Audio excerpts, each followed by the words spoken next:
Assalamualaikum warahmatullahi wabarakatuh. Innal hamdalillah nahmaduhu wa nasta'inuhu wa nastaghfiruh wa na'udzu billahi min syururi anfusina wa min sayyiati a'malina.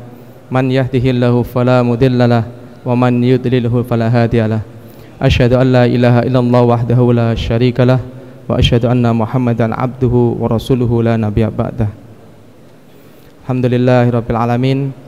Puji dan syukur senantiasa kita panjatkan kehadirat Allah Subhanahu wa taala yang begitu banyak memberikan nikmat kepada kita, sehingga sebagai hamba yang bersyukur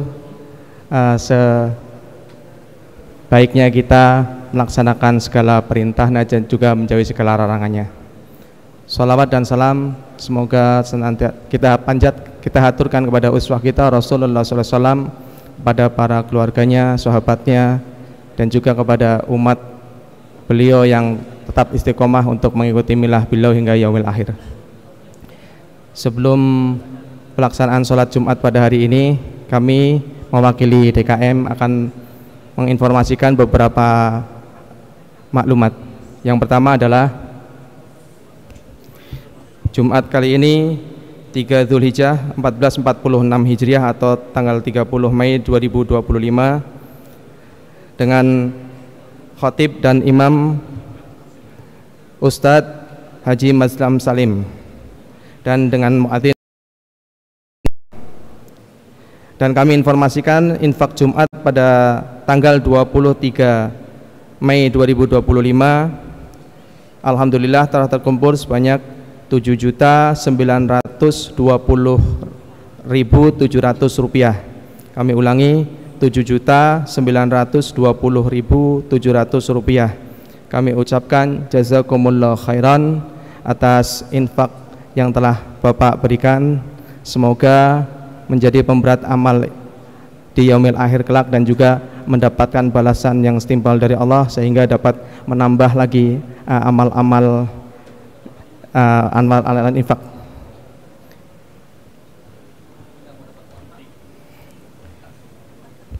Selanjutnya kami mengajak kepada para jamaah semua untuk dapat mengisi soft yang kosong baik itu di lantai 1 ataupun lantai 2, sehingga dapat terisi semua dan juga dapat menambah keusuhan kita dengan tidak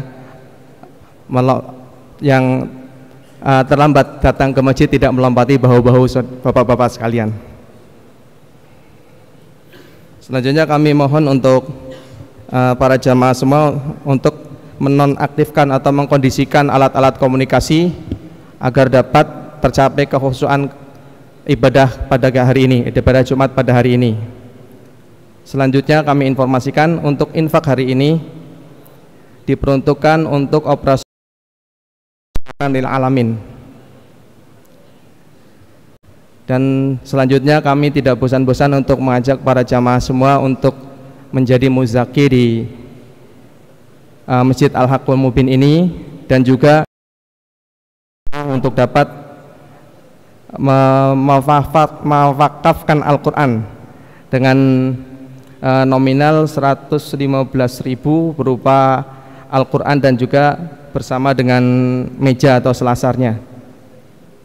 Mungkin itu yang dapat kami informasikan. Mohon maaf atas segala kekurangan. Assalamualaikum warahmatullahi wabarakatuh.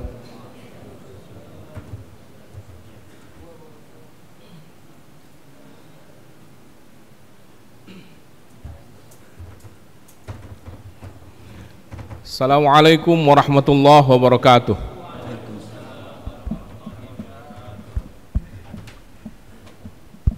Innallah Allahu akbar, Allahu akbar, Allahu akbar, Allahu akbar. Asyhadu an la ilaha illallah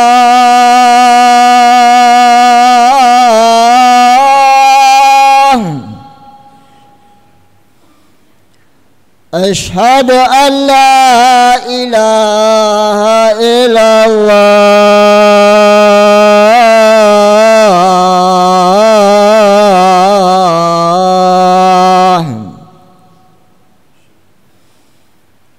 أشهد أن محمدا رسول الله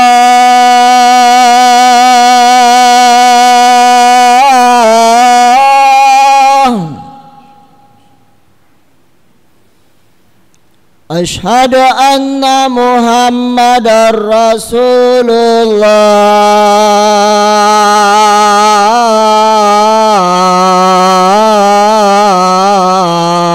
الله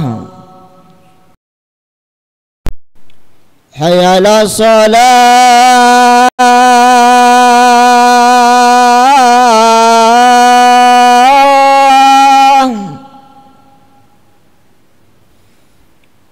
حي على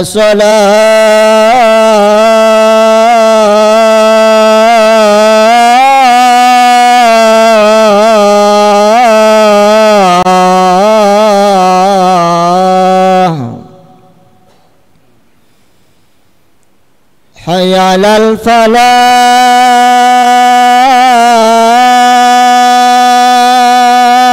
الفلاح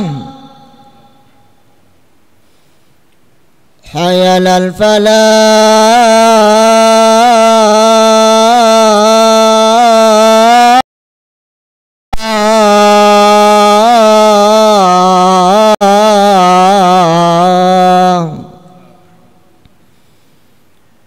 الله أكبر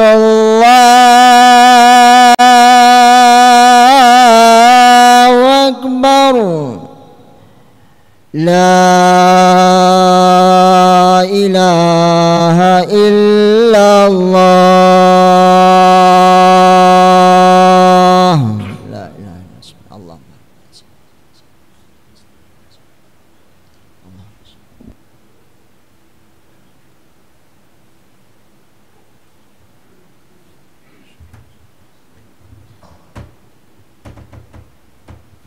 Alhamdulillahi nahmaduhu wa nasta'inuhu wa nastaghfiruh wa na'udzu billahi min syururi anfusina wa min sayyiati a'malina.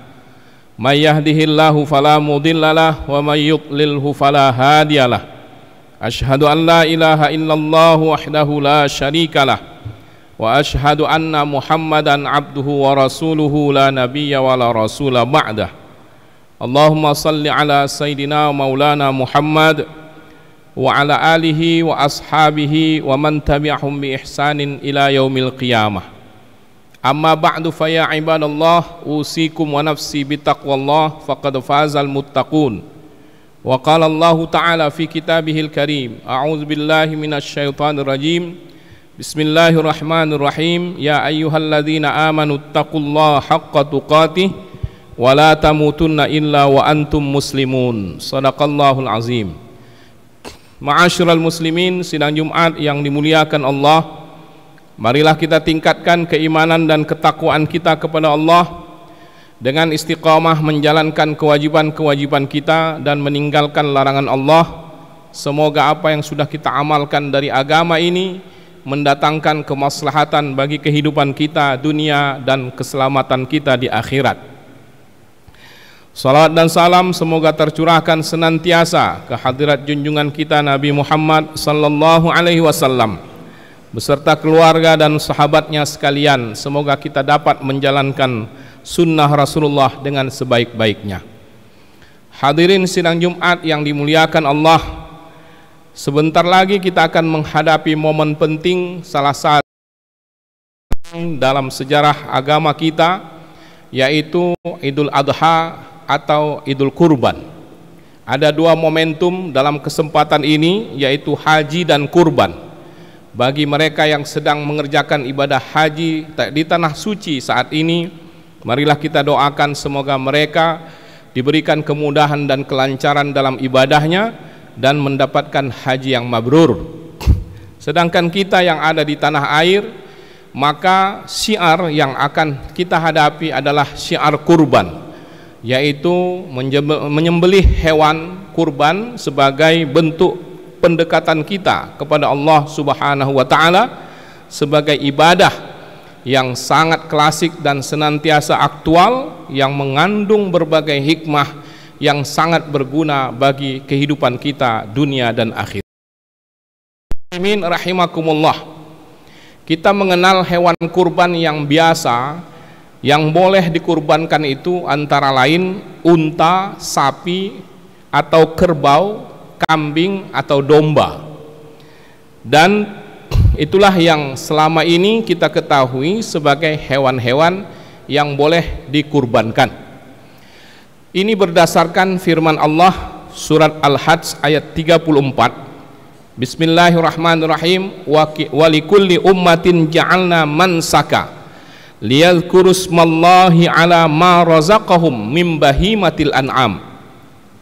Bagi setiap umat telah kami syariatkan penyembelihan kurban agar mereka menyebut nama Allah atas hewan ternak yang dianugerahkan kepada mereka.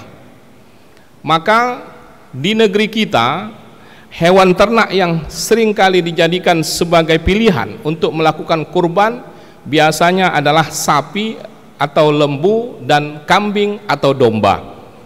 Maka seringkali yang menjadi pertanyaan kita adalah mana di antara kedua hewan ternak ini yang lebih afdal atau yang lebih baik untuk dikurbankan. Sebetulnya para ulama fikih telah memberikan berbagai penjelasan dalam masalah ini dari berbagai sudut pandang mereka sesuai dengan karakter mereka dalam memahami setiap persoalan hukum yang ada. Namun sepakatnya mereka para ulama adalah bahwa seekor kambing itu boleh atau mencukupi sebagai kurban bagi 1 orang, sedangkan sapi itu untuk 7 orang. Sekalipun dalam penyembelihannya mereka mengatakan bahwa bisa saja seseorang ketika menyembelih itu berdoa memohonkan kiranya pahala kurban itu dapat diberikan kepada seluruh anggota keluarganya. Dari sinilah kita kemudian memahami bahwa satu kambing yang dikurbankan oleh seseorang itu bisa saja dia doakan kepada Allah menjadi berpahala bagi seluruh anggota keluarga yang berada di dalam rumahnya atau yang memiliki hubungan kekerabatan dengannya. Ini berdasarkan riwayat sebagaimana yang disebutkan dari Abu Ayyub bahwa pada masa Rasulullah menurut beliau orang-orang berkurban dengan 1 domba atas dirinya dan keluarganya. Begitu juga yang diriwayatkan dari Rasulullah bahwa biasanya beliau berkurban setiap tahun dengan 2 domba. 1 domba beliau sembelih untuk dirinya dan keluarganya, dan 1 domba lagi beliau sembelih untuk umatnya yang tidak mampu berkurban. Begitu juga dalam hadis yang menyebutkan bahwa kurban 1 sapi atau 1 unta untuk 7 orang itu berdasarkan riwayat dari Jabir bin Abdillah bahwa beliau menceritakan kami berkurban bersama Rasulullah di Hudaybiyah dengan 1 unta sebagai kurban 7 orang dan 1 ekor sapi sebagai kurban 7 orang. Dari sinilah kemudian para ulama menetapkan bahwa minimal 1 kambing itu untuk 1 orang dan sapi untuk 7 orang. Rahimakumullah. Namun apabila harga 1 sapi dinilai lebih mahal atau masih mahal, maka diperbolehkan ketika seseorang berkurban dengan 1 sapi dilakukan secara kolektif atau bersama-sama untuk mendapatkan yang kita kenal dengan istilah patungan 1 sapi.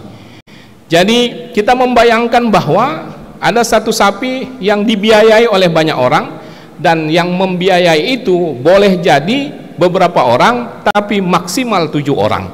Nah, inilah yang biasa kita lakukan, bahwa pada hakikatnya kalau kita berbicara mana yang lebih baik antara berkurban sapi atau kambing, maka pada hakikatnya kita bisa melihat dari 2 aspek.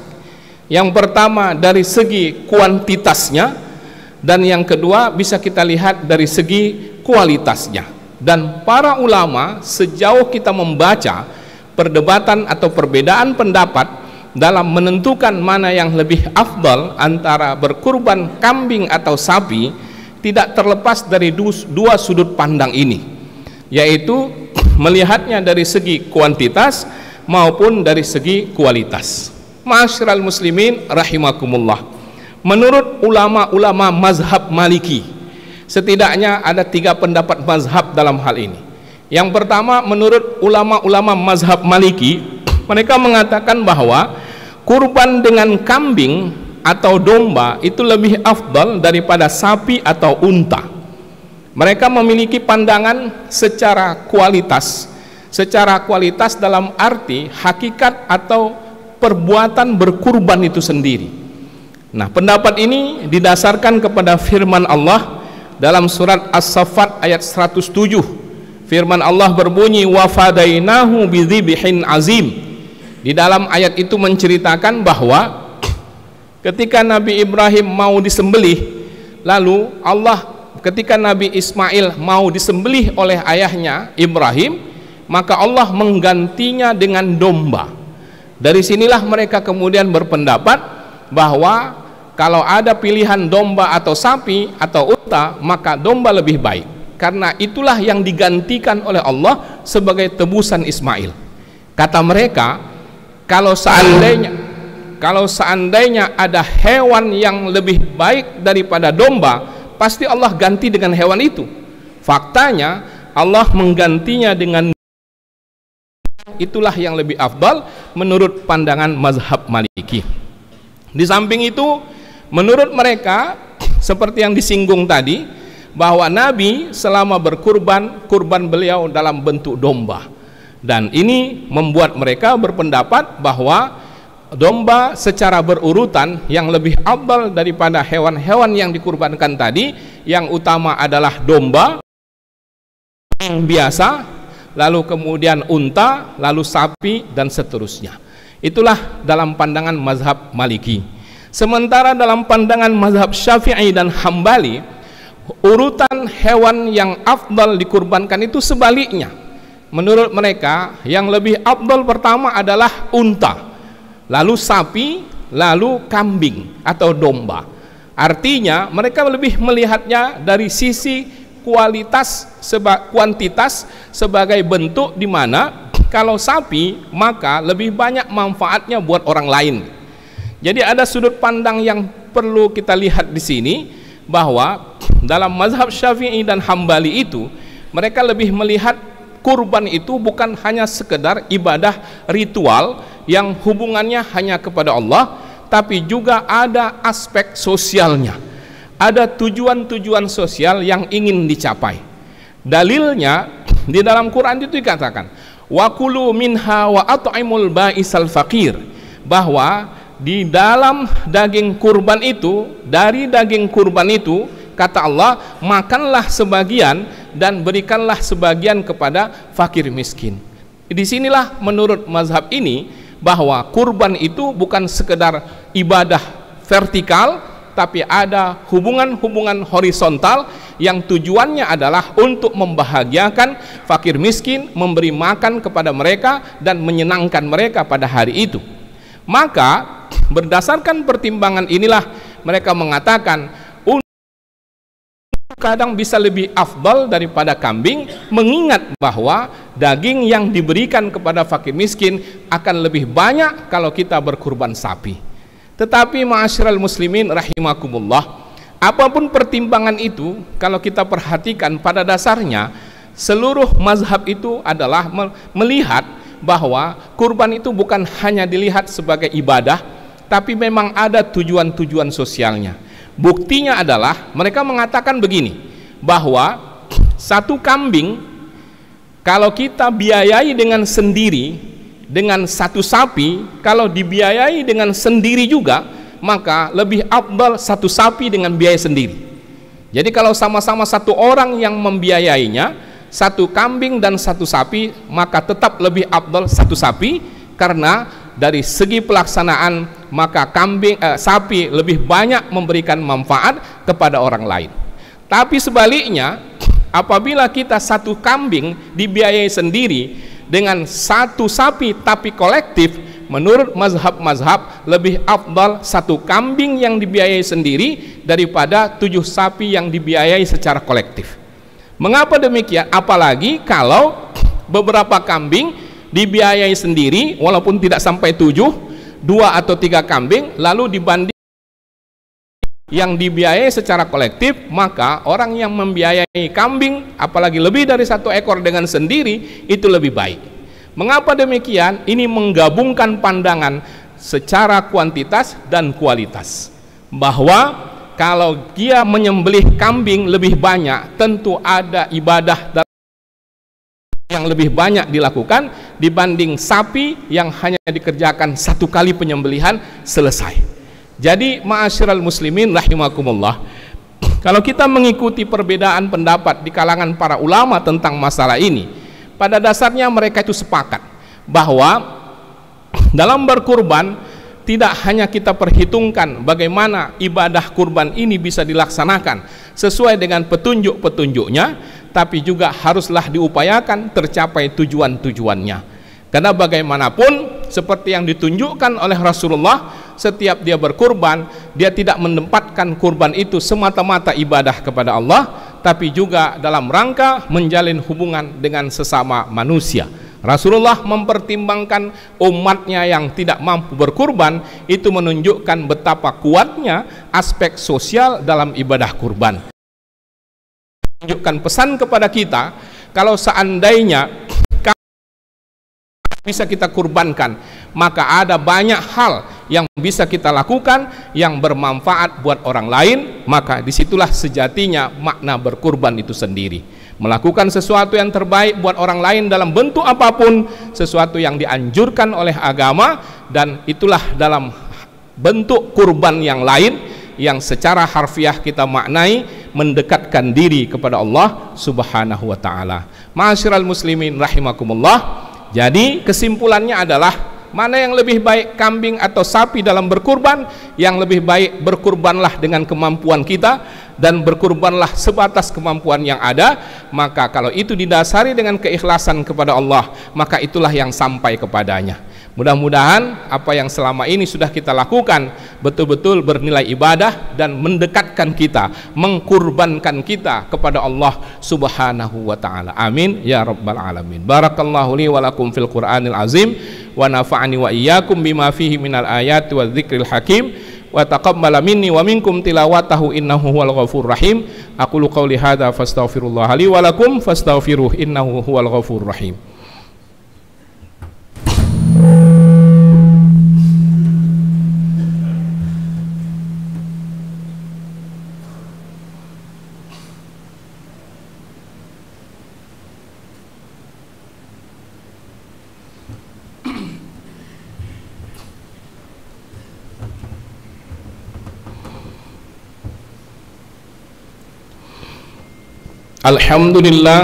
Alhamdulillahilladzi an'amana bi ni'matil iman wal islam. Asyhadu an la ilaha illallah wa asyhadu anna Muhammadan abduhu wa rasuluh. Allahumma salli ala sayyidina Muhammad wa ala alihi wa ashabihi ajma'in.